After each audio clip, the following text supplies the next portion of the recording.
नमस्कार। किवंतु लाइव में आप सबका फिर से एक बार स्वागत है। हम लोग बात कर रहे हैं टॉप 5 एपिडेमिक मूवी रिव्यूज़ का, मतलब वो मूवीज़ जो वायरस के कारण फैले हुए महामारी के ऊपर बने हुए हैं। हमने पहले ही 3 मूवीज़ का रिव्यू कर लिया है, जिनका नाम है कंटेजन, आउटब्रेक और आई एम लीजेंड। आज हम चौथी मूवी का रिव्यू करने वाले हैं और ये चौथी मूवी है, उसका नाम है वर्ल्ड वॉर जी। ये मूवी बनी है ज़ॉम्बीज़ के ऊपर, जो वायरस के कारण फैले हुए इंसानों से बने हैं कन्वर्ट होके।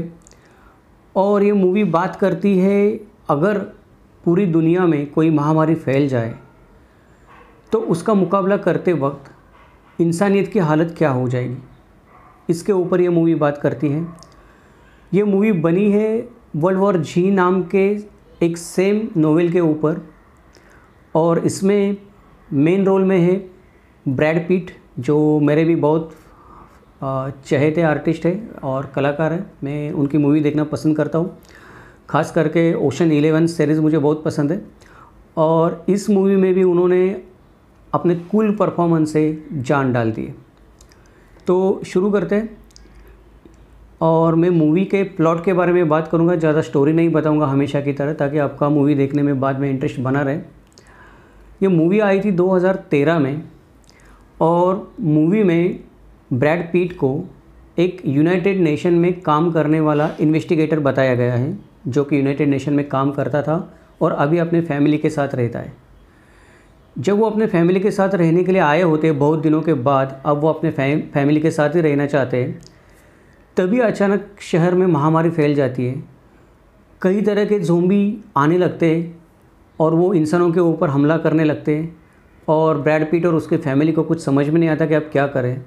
तो किसी तरह से वो ज़ॉम्बीज़ से बचने के लिए वो अपने यूनाइटेड नेशन के फ्रेंड को फ़ोन करते और यूनाइटेड नेशंस के अपने फ्रेंड की मदद से एक हेलीकॉप्टर से वो शहर से निकल जाते हैं। उनके शहर से निकलने के बाद कुछ देर बाद वो पूरा का पूरा शहर ज़ॉम्बीज़ के द्वारा तबाह किया जाता है और वो हेलीकॉप्टर ब्रैड पिट और उसके फैमिली को लेके एक बोट पे उतरता है, जहाँ पे बहुत सारे लोगों को पहले ही इकट्ठा किया गया है या कलेक्ट किया गया है दुनिया के कई कई कोने से, जहाँ से भी उनको कलेक्ट कर सकते थे। वहाँ उतरने के बाद ब्रैड पिट को पता चलता है कि दुनिया की लगभग 5% जो आबादी है वो ज़ॉम्बीज़ में कन्वर्ट हो गई है, वो इन्फेक्टेड हो गई है। और जैसे जैसे समय बीतता जा रहा है वैसे वैसे ये रेट बढ़ता जा रहा है।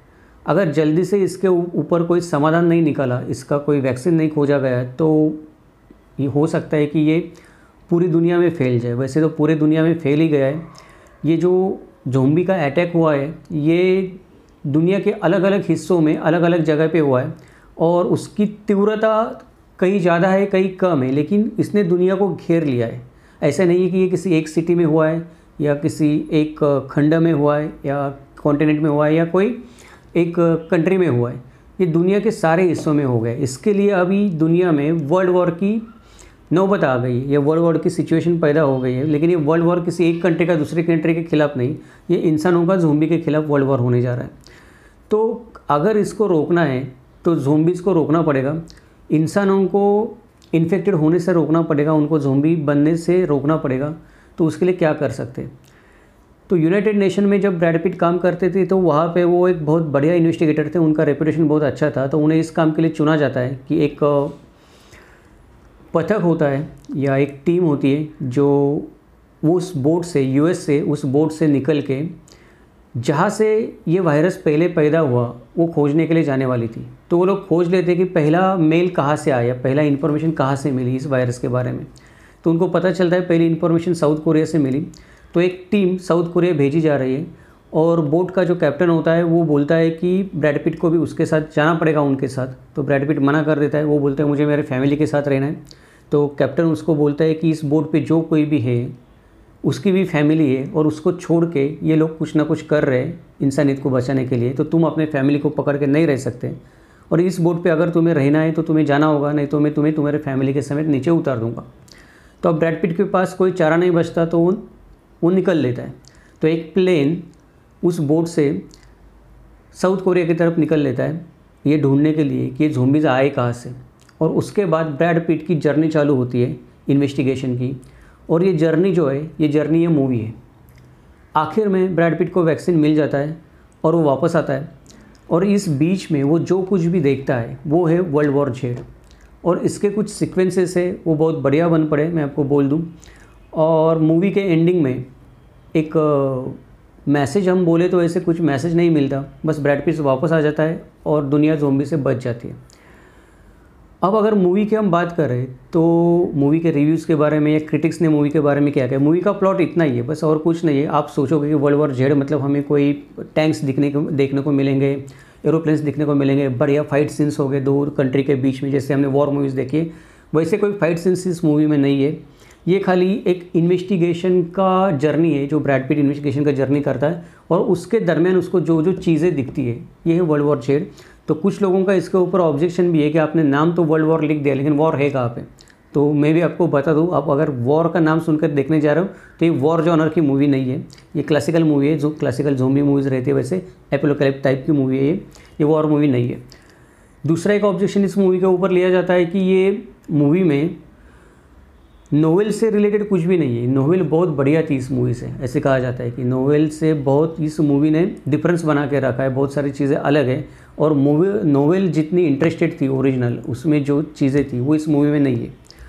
अब नोवेल तो मैंने नहीं पढ़ी है, मैं ऑनेस्टली बोल दूँ मैंने नोवेल नहीं पढ़ी है, पर जो मूवी मैंने देखी वो मूवी देखने के बाद ये चीज़ मुझे भी रियलाइज़ हो गई कि यहाँ पे और बहुत कुछ करने का मौका था, बहुत कुछ करने की जगह थी। जो भी किया गया है वो बुरा है ऐसे नहीं, जो दिखाया गया है वो बुरा है ऐसे नहीं, पर और भी बहुत कुछ किया जा सकता था जिससे ये मूवी और अपने लेवल बढ़ा सकती थी, पर वो नहीं किया गया है। शायद उसकी वजह बजट हो सकता है, प्रोडक्शन हो सकता है। और जो लोग मूवी को बुक से कंपेयर करते हैं उनको हमेशा एक बात ध्यान में रखनी पड़ती है कि बुक में लिखने के लिए कुछ नहीं लगता।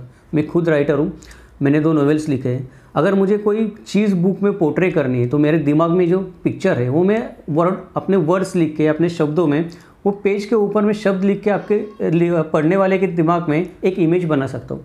मैं कुछ भी इमेज बना सकता हूँ, मैं कुछ भी ड्रॉ कर सकता हूँ। वो करने के लिए मुझे पैसा नहीं लगता, मुझे लिखना है खाली। तो बुक जो होता है, बुक में आप कुछ भी लिख सकते हैं, आप कैसी भी दुनिया बना सकते हैं। आप हैरी पॉटर की दुनिया बना सकते हैं, आप नार्निया बना सकते हैं, आप कुछ भी बना सकते हैं। पर जब वो दुनिया जो बुक में समेटे हुए है वो आपको रियल लाइफ में अगर शूट करनी है तो उसके लिए बहुत कुछ लगता है। वो इतना आसान नहीं होता कि जैसे बुक में लिखा है वैसे का वैसा आप शूट कर दो। उसके लिए प्रोडक्शन लगता है, पैसा लगता है, बजट लगता है, सेट लगते हैं, एक्टर्स लगते हैं, टाइम लगता है, और एनिमेशन लगता है, CGI ग्राफिक्स वगैरह लगता है। और ये इतना आसान नहीं है। तो आप कोई भी आप किसी भी मूवी को, मेरे आप सबको रिक्वेस्ट है, किसी भी मूवी की आप बुक से कंपेयर मत करो। मूवी और बुक का कंपैरिजन नहीं हो सकता, क्योंकि वो अलग अलग 2 चीज़ें ही अलग अलग है, 2 मीडियम ही अलग अलग है। तो मूवी की जगह, बुक की जगह। तो मैंने बुक नहीं पढ़ा है, फिर भी मैं ये मान के चलता हूँ कि मूवी बुक के जैसे नहीं है। और मैं ये समझता भी हूँ कि हो भी नहीं सकती, क्योंकि अभी जो मैंने आपसे बात की उसके लिए। पर फिर भी अब मैं जब मूवी की बात करूँगा तो ये मूवी मुझे अच्छी लगी, ये मूवी मुझे बहुत एंटरटेनिंग लगी। मतलब पहले जो 3 मूवीज़ की हमने रिव्यू किया था, वो 3 मूवीज़ से ये मूवी सबसे ज़्यादा एंटरटेनिंग मूवी है। मतलब ये स्टार्ट टू एंड आपको पकड़ के रखती है। पहले जो 2 मूवी का हमने रिव्यू किया था, कंटेजन और आउटब्रेक, वो मेडिकल जॉनर की मूवी थी, तो साइंटिफिक थी, तो थोड़ी बहुत सीरियस रहती थी, वो थोड़ी बहुत सीरियस रहती थी, और थोड़ी बहुत उसमें कुछ ऐसे गंभीर वातावरण बना के रखा था, जो हमेशा के लिए कुछ तो एक टोन पकड़ के रखा था उन्होंने। तो वो नॉलेज गेन करने के लिए तो मूवी अच्छी लगती थी कि चलो कुछ नॉलेज मिल गया, वायरस के ऊपर फोकस करके रियलिटी दिखाई, सारी चीज़ें। पर वो एंटरटेन नहीं करती, मूवी देख के मज़ा नहीं आता था। आई एम लीजेंड भी मूवी है, वो भी अच्छी मूवी है, अच्छे प्रोडक्शन की मूवी है। उसमें भी विल स्मिथ ने काम किया है, बहुत अच्छे एक्टर है, वो मेरे पसंद के, मैं हमेशा बोलता हूँ मुझे बहुत पसंद है। पर वो भी मूवी एक अलग जॉनर की मूवी, मतलब वो पोस्ट एपोकैलिप्टिक मूवी है। एपोकैलिप्स होने के बाद जो होता है, जो तन्हाई आती है, एक अकेले इंसान को दुनिया कैसे दिखती है, वो उसमें दिखाया गया है। तो कहीं ना कहीं उस मूवी में एक अकेलापन, एक गम, एक अंधेरा या वो चीज़ें समाई हुए, तो वो भी देखते टाइम हम लोग उदास हो जाते हैं। मतलब ऐसे एक अलग ही माहौल बन जाता है। पर ये जो मूवी है, ये मूवी देखते टाइम आप उदास नहीं होगे, आपको कोई ऐसे सीरियस नहीं होगे। ये मूवी आपको बांधे रहती है, ये चलती रहती है हमेशा। जो भी एक्शन सीक्वेंसेस है उसके चलते रहते हैं, जो भी सीन्स है वो चलते रहते हैं। ब्रैड पिट हर सीन में कमाल की एक्टिंग की उन्होंने, वो कूल लगे, एज ए पेरेंट करके भी कूल लगे, एज ए इन्वेस्टिगेटर करके भी कूल लगे, और जो भी उन्होंने रोल किया उस सब में वो जचे है उसमें। तो ये मूवी आप देख सकते हैं एंटरटेनिंग के लिए। ये एक मुझे आपसे इस मूवी के बारे में बात करनी थी। दूसरी एक चीज़ थी कि ये ज़ोंबी जॉनर की मूवी है, लेकिन उसके जैसे नहीं है।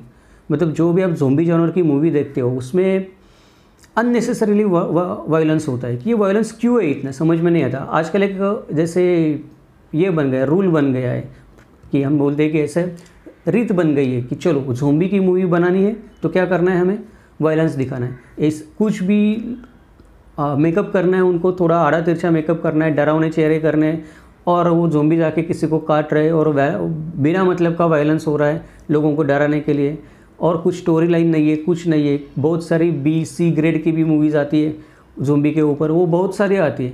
तो उन्होंने ज़ोंबीज़ का मजाक बना के रखा है, उसका कोई अर्थ नहीं निकलता। वो मूवी देखे तो कुछ समझ में नहीं आता, सर पिटने को दिल करता है। पर ये जो मूवी है इसमें बहुत सारे ज़ोंबीज़ आपको दिखने के मिलेंगे, ऐसा नहीं कि ज़ोंबीज़ नहीं, बहुत सारे ज़ोंबीज़ है, और मोस्ट ऑफ सीन में तो ज़ोंबीज़ है ही जब ब्रैड पिट निकलते हैं इन्वेस्टिगेशन के लिए उसके बाद।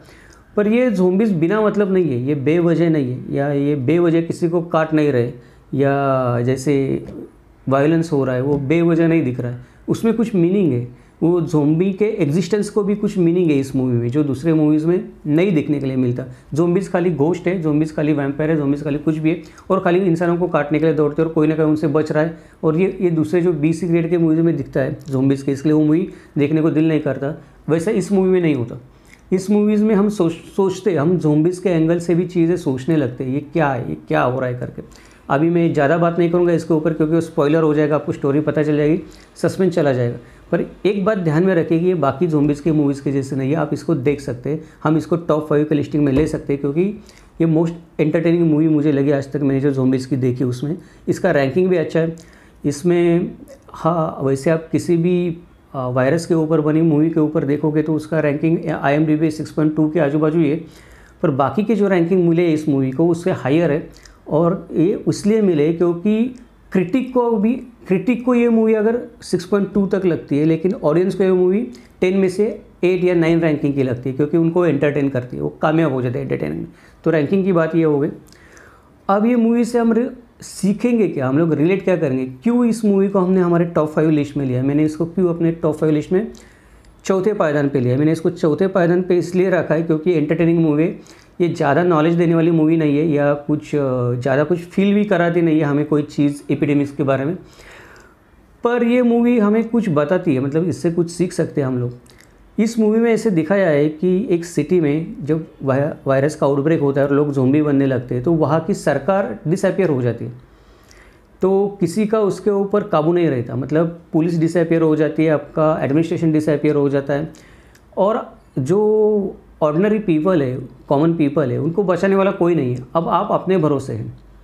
जैसे कि आज आप देखोगे कि अमेरिका के एक कोई जो कहते हैं हम लोग कि एक इम्पोर्टेंट पर्सन जो थे, VIP पर्सन थे, उन्होंने एक बयान दिया था जो अखबारों में भी छाया था और टीवी पे भी दिख रहा था। उन्होंने बोला था कि अभी मैं उनका नाम याद नहीं आ रहा है मुझे झट से, तो उन्होंने बोला था कि कोरोना वायरस ने अमेरिका को अपने घुटने पे ला के रख दिया है। इसका मतलब क्या है कि दुनिया का सबसे शक्तिशाली देश, उसकी सबसे शक्तिशाली सेना, उसका हेल्थ इंफ्रास्ट्रक्चर और एडमिनिस्ट्रेशन कोरोना वायरस के सामने लाचार हो गया है, वो उसको रोक नहीं सकता। अब जितने लोग मरने हैं उतने लोग मरेंगे ही, सरकार और ज़्यादा कुछ नहीं कर सकती। तो इस केस में क्या है कि सरकार है, लेकिन सरकार लाचार हो गई है। अब वो सरकार कुछ नहीं कर सकती। अब जो कोरोना जब रुकेगा तब रुकेगा, वैक्सीन जब मिलेगी तब मिलेगी, तब तक जो मरेंगे तब मरेंगे। जैसे जो हालत अमेरिका में है वो अपने देश में भी है। अपने प्राइम मिनिस्टर जी ने भी दिए जला के देख लिए, थाली पीट के देख लिए और सब करके देख लिया, बाद में अब वो बात नहीं करते कोरोना के ऊपर। तो उनकी गलती नहीं है। सारे देश में या सारे दुनिया में जितने भी प्राइम मिनिस्टर से राष्ट्रपति है, उनकी हालत यही है। सारा का सारा जो एडमिनिस्ट्रेशन है वो इस एपिडेमिक्स में लाचार हो गया है।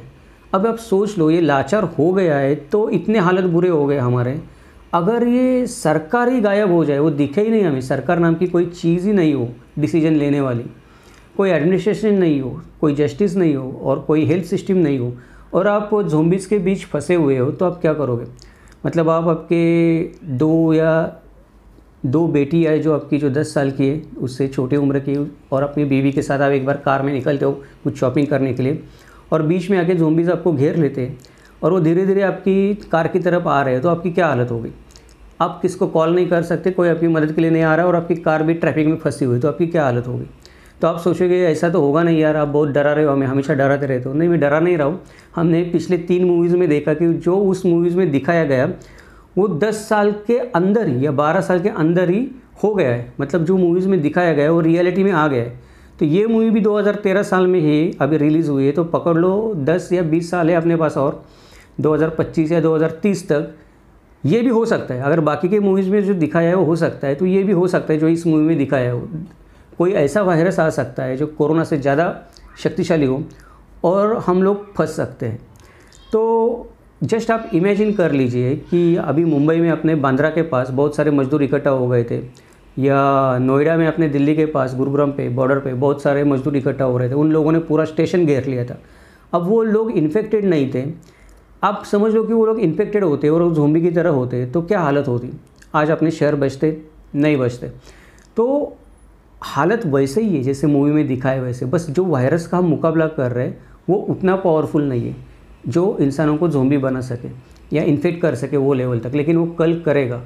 और कोई नया वायरस आएगा और यही वायरस बढ़ जाएगा तो वो हालात आ सकते हैं, ये चीज़ श्योर है। ऐसे हालात में अगर सरकार ही ना बचे डिसीजन लेने के लिए, कोई व्यवस्था ही ना बचे, तो आपकी ज़िंदगी का डिसीजन कौन लेगा? कोई पुलिस ऑफिसर जो आपके एरिया का है, जो स्टेशन में बैठा है, वो आपकी ज़िंदगी का डिसीजन लेगा? हो सकता है अगर वो ठहरा हुआ वहाँ पे और बचा हुआ हो तो। या फिर कोई म्यूनसिपैलिटी का ऑफिसर जो बैठा है वो आपकी लाइफ का डिसीजन लेगा, कब लॉकडाउन लगाना है, कब निकालना है, क्या करना है, क्या नहीं करना है, तो आप कैसे बचोगे? तो ये जो मूवी है, ये मूवी इसलिए देखनी चाहिए कि ये मूवी आपको वो पर्सपेक्टिव दिखाती है कि जिस पर्सपेक्टिव में सरकार पहले तो लाचार हो जाती है, उसके बाद डिसअपियर हो जाती है। और ये एक देश की सरकार के साथ नहीं होता, ये पूरी दुनिया में जितनी सरकारें हैं वो सारी इसी कंडीशन में आ जाती है वायरस आउटब्रेक होने के बाद। वायरस धीरे धीरे फैलता जाता है तो, और वैक्सीन खोजने के सिवाय कोई रास्ता नहीं बचता और वैक्सीन जल्दी खोजना ज़रूरी हो जाता है। मिलेगा कैसे, किसी को पता नहीं। तो यही इस मूवी का सोल है जिसके लिए ये मूवी देखी जानी चाहिए। इस सिचुएशन में कैसे फील होता है। इसमें मूवी में मुझे कुछ सीन्स हैं वो मुझे बहुत अच्छे लगे, खास करके जो जेरूसलेम का जो सीन दिखाया है मूवी में, जहाँ पे सारे ज़ॉम्बीज़ को एक दीवार बना के दूसरी तरफ कैद किया जाता है और वो एक समय ऐसे आता है कि वो बेकाबू हो जाते हैं और काबू से बाहर चले जाते हैं। तो वो जो सीन फिल्माया गया है वो बहुत बेहतरीन फिल्माया गया है। पहला भी जो ज़ॉम्बीज़ का इंटरेक्शन होता है पहली बार मूवी में ब्रैड पिट के साथ, वो भी सीन जो ट्रैफिक में फिल्माया गया है वो भी बहुत बढ़िया फिल्माया गया है। तो फिल्मों हम जो बोलते हैं इसकी कि जो सिनेमेटोग्राफी है वो बहुत बढ़िया है फिल्म की, जो आपको रियलिटी का एहसास कराती है, चीज़ों का देखने में भी बहुत मज़ा आता है। तो आप ये फिल्म ज़रूर देखिए, और इसलिए देखिए कि हम कुछ ऐसा इस फिल्म देखने के बाद कुछ सोचें कि अगली बार अगर कोई महामारी का हमें सामना करना पड़े तब हम जिंदा हो या ना हो कुछ फ़र्क नहीं गिरता। शायद हो सकता है कि हम जिंदा नहीं हो गए, मैं 100 साल का हो जाऊंगा, मैं मर जाऊंगा और अगली महामारी 200 साल के बाद आएंगी, लेकिन वो महामारी से लड़ने के लिए कुछ प्लान करना पड़ेगा हमें।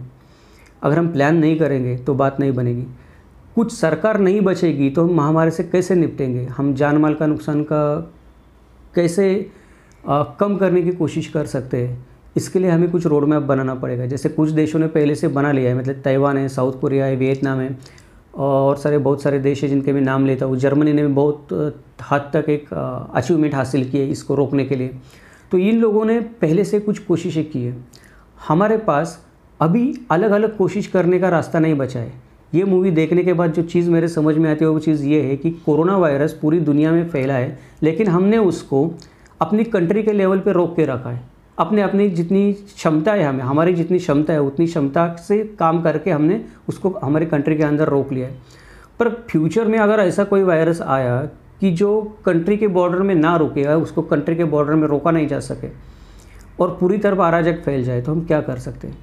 तो हमें एक, जैसे हमने यूनो बनाया यूनाइटेड नेशन से, जैसे हमने और भी कुछ इंटरनेशनल ऑर्गेनाइजेशन बनाए, वैसे हमें एक इंटरनेशनल एपिडेमिक ऑर्गेनाइजेशन की ज़रूरत है, हमें एक रोड मैप की ज़रूरत है, हमें एक लिस्ट की ज़रूरत है, टू डू लिस्ट की, कि ये चीज़ें करनी है, ये चीज़ें करनी है और ये ऐसे करनी है।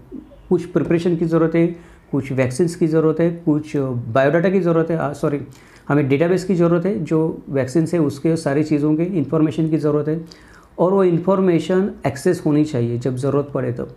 तो ये अगर हमने करके नहीं रखा तो ये बात पक्की, अगर हमने ये चीज़ नहीं करके रखी तो अगर कोई बड़ा एपिडेमिक आ गया 10-20 साल या 100-200 साल के बाद में और हम उससे लड़ नहीं पाए, तो ये आप लिख के ले लो, हमें ये मूवी भी याद आ जाएगी उस टाइम पे और हम सर पीटते रहेंगे। जैसे आप कंटेजन मूवी और आउटब्रेक और द लीजेंड मूवीज़ देख के हम सर पीट रहे कि अरे ये मूवीज़ में दिखाया था, इसका मतलब क्या था, कहीं तो भी इसके बारे में अवेयरनेस था कि ये चीज़ें करनी चाहिए थी। मतलब कुछ तो साइंटिस्ट को पता था, कुछ तो मूवी बनाने वालों ने स्टडी किया होगा तो उन्होंने मूवी बनाई। तो उन्होंने जो स्टडी किया था उससे ये बात साफ़ हो गई थी कि ये चीज़ें करनी चाहिए थी, वो चीज़ें की नहीं गई। मूवी बनाने के बाद भी लोगों ने देखी, एंटरटेनमेंट समझ के छोड़ दी, नहीं की। आज भी बहुत बड़ा हमारे सामने सवाल बना हुआ है कि क्या हम अभी जो लड़ रहे हैं, चाइना भारत लड़ रहा है, यूएस और चाइना लड़ रहा है और कोई कंट्रीज़ आपस में लड़ रही है, ये लड़ाई बंद करके हम सोचने वाले हैं कि नहीं कोई सेंट्रल एपिडेमिक सेंटर बनाने के लिए जो इंटरनेशनली काम करता हो। अगर हम आज भी बंदूकें ताने ही खड़े हैं, जब कोरोना हमारे सर पे बंदूक लगा के बैठा है और हम एक दूसरे के साथ सर पे बंदूक लगा के खड़े हैं, अगर ये ऐसा ही चलता रहा तो वो दिन कुछ दूर नहीं। जो जेरूसलम का सीन आप देखिए, मूवी ज़रूर देखिए, साउथ कोरिया का भी सीन अच्छे है और जेरूसलम का भी सीन बहुत अच्छा है। वो जेरूसलम में जो सीन दिखाया है वो सीन अपनी ज़िंदगी में घटने के पूरे आसार है, इसके बारे में मुझे कोई डाउट नहीं है। तो देख लीजिए फिल्म, ये सबसे एंटरटेनिंग फिल्म है, आपको देखने में भी बहुत मज़ा आएगा। अब हम कल बात करेंगे 5वें नंबर की फ़िल्म की, और इस फिल्म का रिव्यू अभी यहीं पे रोक देते हैं हम लोग। आपको अगर कुछ बात करनी है तो आप मुझे बता सकते हैं इस फिल्म के बारे में, जो कुछ छूट रहा होगा तो उसमें कमेंट करिए, मुझे बताइए। और भी कुछ मूवी का आप रिव्यू चाहते हो तो आप मुझे बताइए। 5वें नंबर की जो मूवी का हम बात करेंगे इसके बाद, वो इंडियन मूवी है और सरप्राइजिंगली हम सबको सरप्राइजिंगली वो 8.1 रेटिंग है इस मूवी को, पर वो मलयालम मूवी है, इसका नाम है वायरस। उसके बारे में हम कल बात करेंगे और मैं आपको बोलता हूँ बहुत ही बढ़िया मूवी है।